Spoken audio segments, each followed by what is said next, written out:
안녕하세요. 라이언킨즈의 연은입니다. 지난 시간에 비페미니즘에 대해서 알아보았는데요. 맛있게들 시식하셨나요? 자, 오늘의 주제는 페미로 페미 1탄입니다.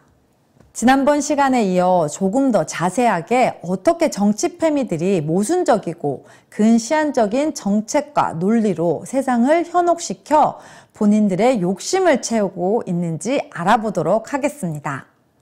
우선 1탄은 성매매 특별법입니다. 2004년 성매매 특별법이라는 법이 제정되었습니다. 이름만 들어도 뭔가 정의롭고 사회정화 기능을 할 것 같은 법이었습니다. 그럼 정말 그런 법인지 내용을 한번 들여다볼까요? 성매매, 알선 등 행위의 처벌에 관한 법률은 성매매, 알선 등 행위 및 성매매 목적으로 인신매매를 근절하고 성매매 피해자의 인권을 보호함을 목적으로 한다.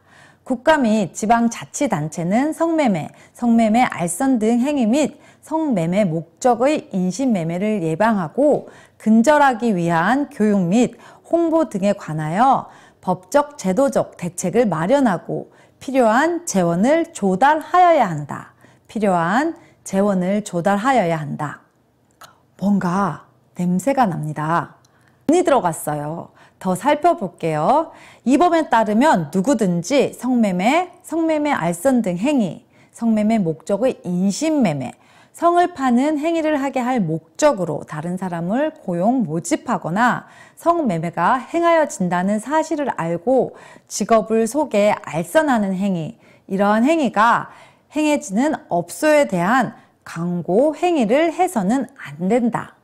성매매, 알선 등 행위를 하거나 성을 파는 행위를 할 사람을 모집한 사람, 성을 파는 행위를 하도록 직업을 속여 알선한 경우 3년 이하의 징역 또는 3천만 원 이하의 벌금에 처한다.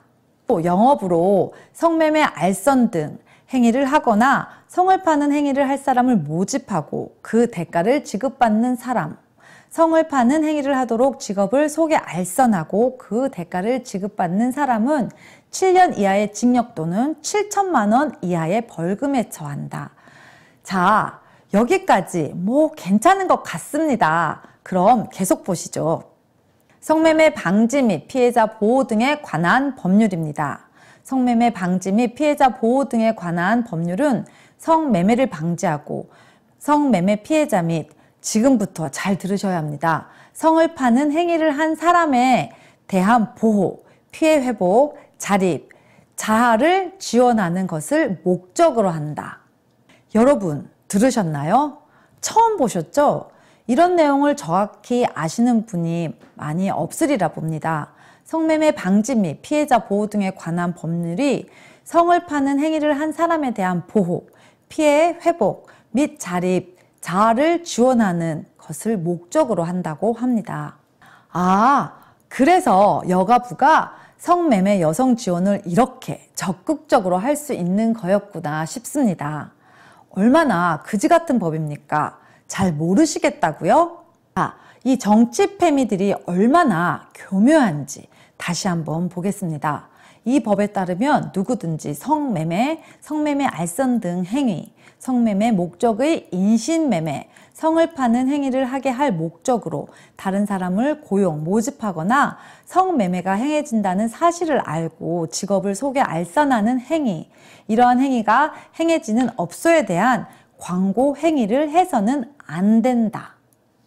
다시 말해 성매매가 안 되는 것이 아니라 성매매 광고를 해서는 안 된다입니다.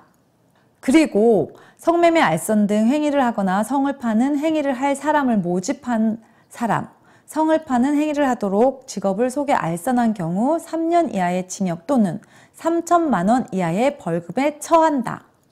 또 영업으로 성매매, 알선 등 행위를 하거나 성을 파는 행위를 할 사람을 모집하고 그 대가를 지급받는 사람, 성을 파는 행위를 하도록 직업을 속여 알선하고 그 대가를 지급받는 사람은 7년 이하의 징역 또는 7천만 원의 벌금에 처한다. 하지만 말입니다. 결국 성을 파는 행위를 한 사람에 대한 보호, 피해 회복 및 자립 자아를 지원하는 것을 목적으로 한다. 다시 말해 성을 사는 사람들은 불법이고 성을 파는 사람들은 불법이 아닌 오히려 도와주고 지원해줘야 한다라는 것이 이 성매매 특별법의 주요 숨은 내용입니다. 앞등이 가시나요? 늘 페미는 남성이 잠재적 가해자이고 여성은 피해자라고 합니다. 그런데 쉽게 말해서 남성 구매자는 불법을 행하고 여성 판매자는 불법이 아니라는 것이죠. 심지어 보호를 받고 지원을 받아야 한다고 합니다. 그럼 왜 정치페미가 이런 법을 내었을까요? 우리나라는 사실 여자가 성을 파는 것이 합법이었습니다.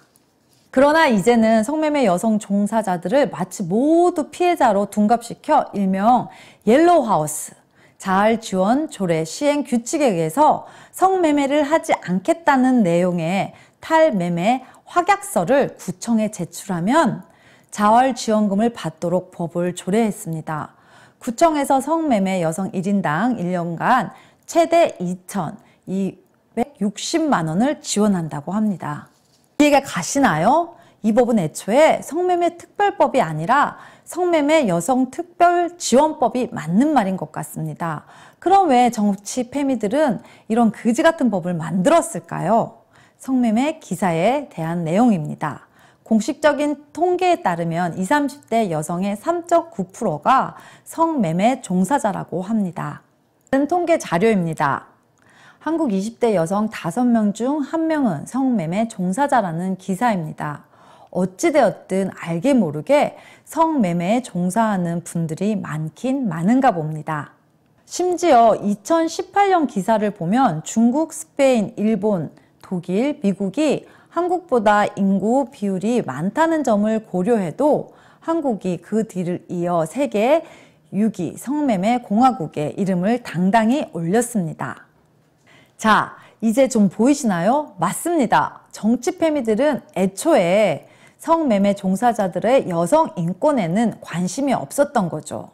그들을 위하는 척, 많은 성매매 종사자들의 표가 필요했던 것이지 이들의 자활이나 인권 따윈 애초에 관심도 없었습니다.